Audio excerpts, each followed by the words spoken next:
Hello everybody. So I just want to do a real quick follow-up video on the stamp pads.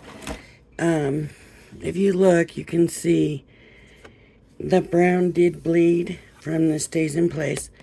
It's the alcohol. I put alcohol on here and it did move it. Okay, a pigment, that's not really nothing. We already know how those blended and all that.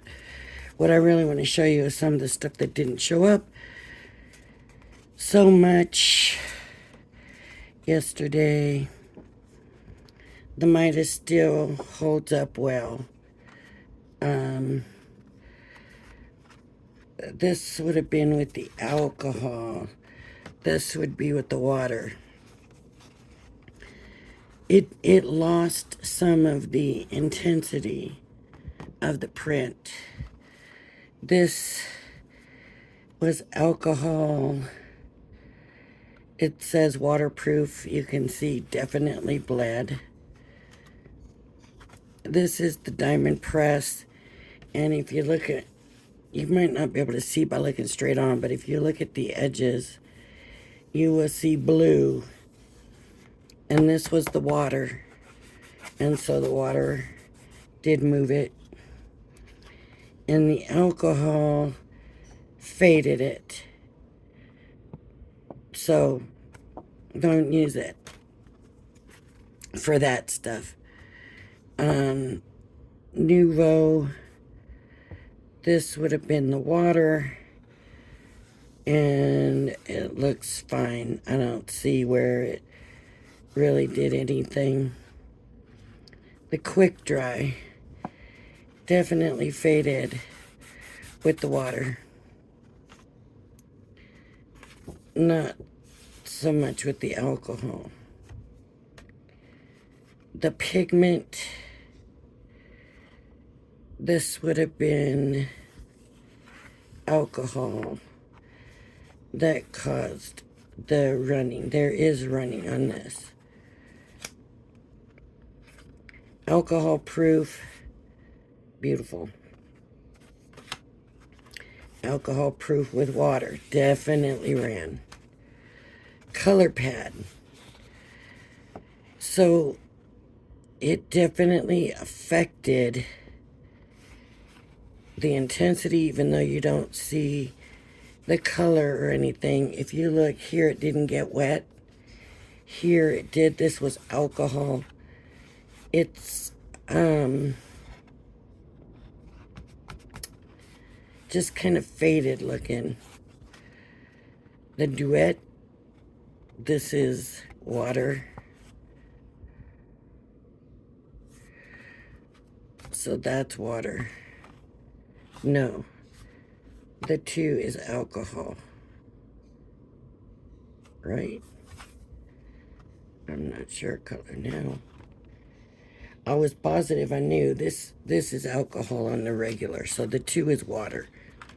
Water. I don't remember which one this was. This must have been the duet. It looks like the same color. So it moved with alcohol. Color pad moved with alcohol. Not too much movement, but there is movement. Pigment. This is water. There is blue around, so it moved with water. Definitely the water reactive, definitely we saw that yesterday. The Nouveau with alcohol, I see nothing. Waterproof with water, nothing. Water reactive with alcohol, there is blue around it. Some of it just took a while to do it. That's why I wanted to come back and show you, because a lot of them that looked fine yesterday, today are looking This one looks good, but that's with alcohol. And it's alcohol proof. That's alcohol. There's a little movement there. Alcohol. Not really. Not on the quick dry. Alcohol. So if it's got a 2, it's water. And that moved a little bit. Not too much. Well,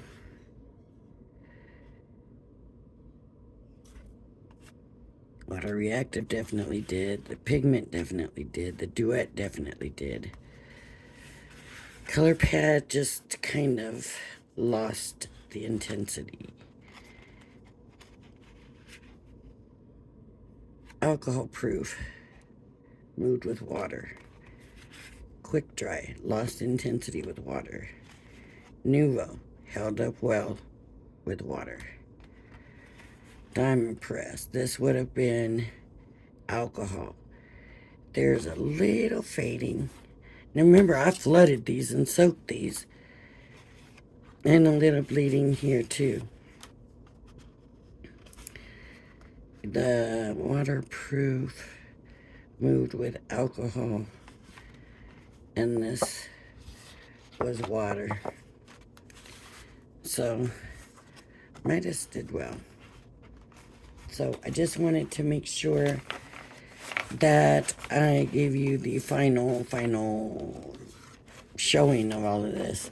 So, there's a reason for everything. You're not going to soak your stuff like I did. You're not going to put puddles of water. You're not going to put puddles of alcohol. So, I still say that diamond press for the money and what you get for the money, you know, and it's probably my preference at this point. Even though there's some beautiful inks and stuff that you can do with different things, and I wanted to be sure and do that. Now, hold on.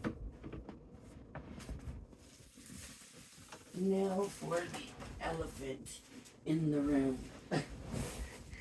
This Crafter's Companion binder. So, the stuff, I know I'm bumping my phone, just does not hold well in here. And I got a lot of comments, people saying, you know, take some of this stuff out. You're supposed to be able to lock it. People are saying theirs is going to break.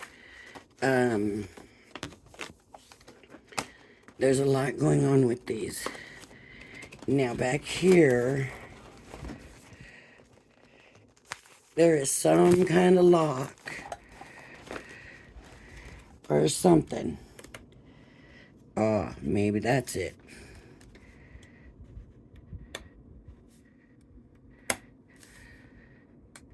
Okay, so if you flip this lock, this is the lock. If you go this way, yeah, it still goes up and down. If you go that way, I don't know. Honestly, I don't know what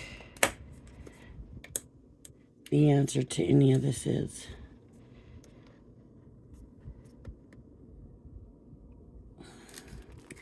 So let's take these back out and let's see if we can mess around with it. And I'm not concerned about breaking mine. It would be nice to have it to store my stuff in. I'm sorry. But at this point, I think we need to see if we can figure this out and find out how we can make it work. See, if we do that, let me put it back here.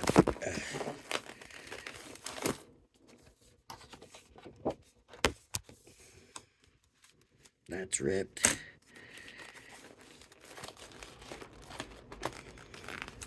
Okay, so there's supposed to be a lock on this side somehow.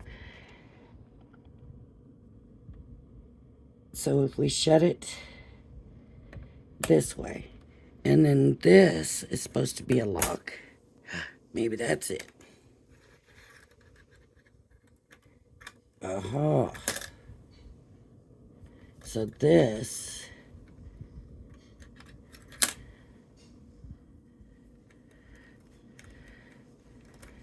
is supposed to do something.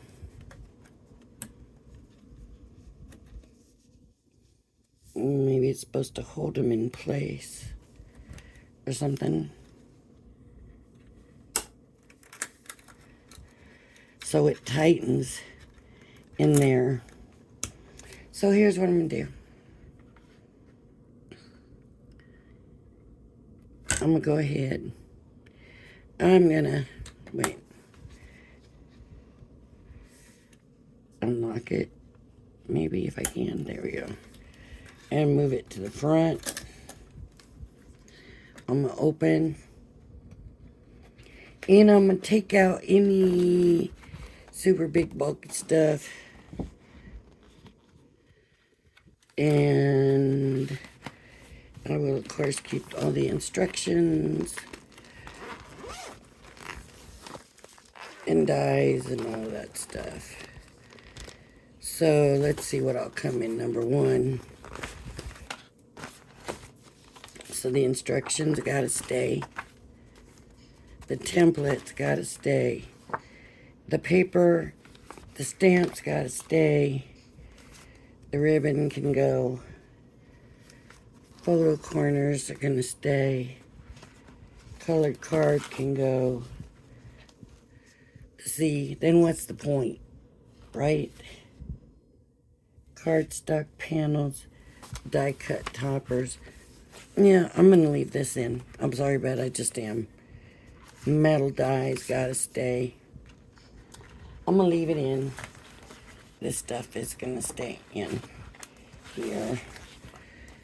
Because I feel like, what's the point if I'm not keeping my kits all together? What's the point of the album, right? So let me shut it. I don't mind taking the multimedia stuff out, but I just don't feel like I should have to I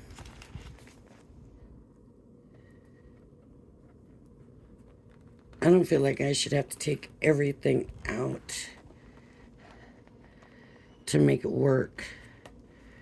Right, so I can shut it, lift that, open it by lifting this up. Put number 2 in here. Shut it, open it. That's for number 4. I'm looking for the yolk flakes. Okay, yolk flakes. So I will go ahead and take the golden flakes out. I don't mind taking the mixed media stuff out. But the rest of it, that's cardstock panels, instructions, double-sided adhesive sheets. That's going to be a glue pen. I'll take that out. Gilding flake toolkit. I'll take that out. Die cut designs are going to have to stay. Okay. So that's the most I'm going to take out of that one. Because like I said, I don't see the point, if I can't keep most of it together, of having the binder anyways. I might be putting them in upside down, but oh well. Let's see, number 3. And you know, you see how I'm putting it on. I'm opening and closing and then flipping it over.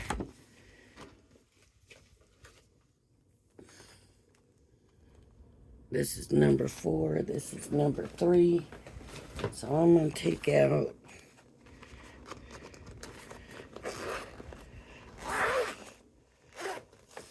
my clear stamp, my That's it. Watercolor cardstock, clear stamps, embossing powder, markers, and the rest will stay in.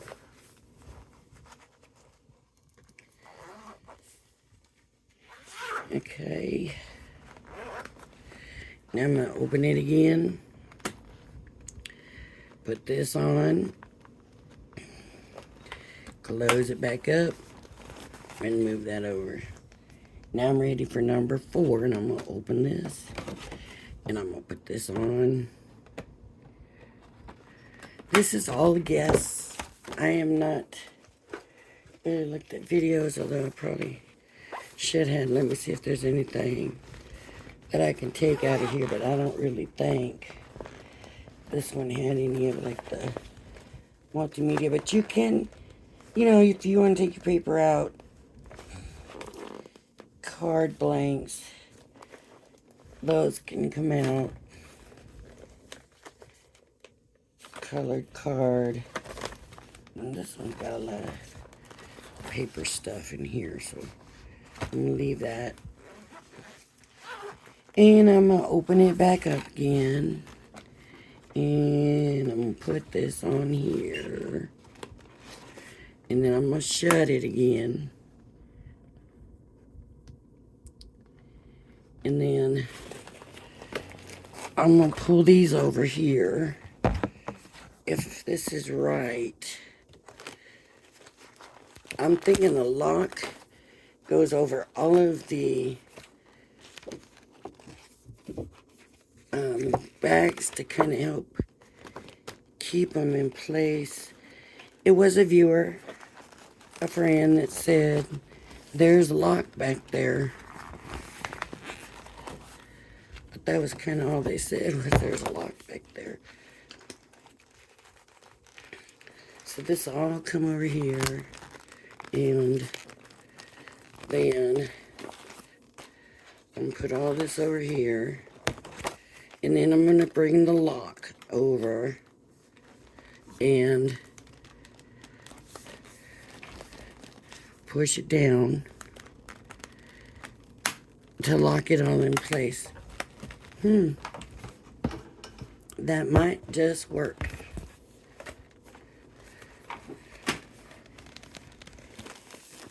Well, it's better. And it's still not perfect, but it's a lot better. So if you're the one that left me that message about the lock, thank you so much. Now I can go and I can take more out of here. And the more out of here I take, probably the more I could get in also.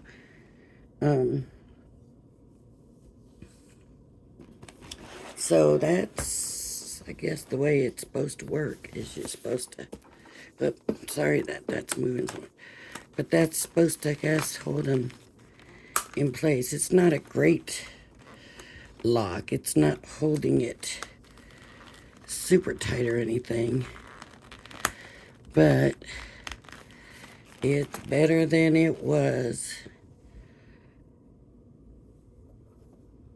Definitely better than it was. And I hope it holds up to it. It's still so heavy. I guess I am going to have to take some of the paper out and see. The paper's not a big deal, so I don't know. But anyways, so I wanted to show you that and give that and look at that and see if we could figure it out. So I hope you were able to see that. Now that I'm looking, maybe you couldn't. Over here. It was in the back of the binder. In the back of the binder. And if you push it down here, it moves freely. If you push it back down, it locks it. That's a little too tight, I think.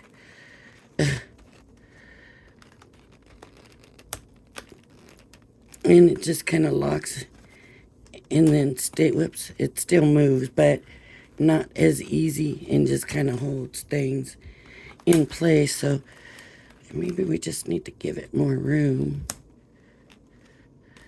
Like, it's not even. Can you see what I'm... Still can't see what I'm doing. This thing was in the back of the binder. Okay, if you have it like this, this will move easily. If you bring it in, push that down, that keeps it in place. It's not real strong, but it is kind of a lock on there. This, every time I take something I want to move to the front, I lift, put it on the back, close it, and then move it to the front. I'm finding that that's what works best for me. Now, I don't know if this should be in the front or the back. It just kind of made sense to me for it to be in the front. You know, because this is how you get to the lock, is from the front. So, yeah, they probably should have put like a lock for each folder. I don't know. But anyways, that is that. And that holds it better. It's still not perfect, but it does hold it better. All right, everybody. Thank you for joining me. If you like my videos and my channel, please hit the like and subscribe button. And please join me again. Bye-bye now. Oh, wait. Happy 4th of July. Bye-bye now.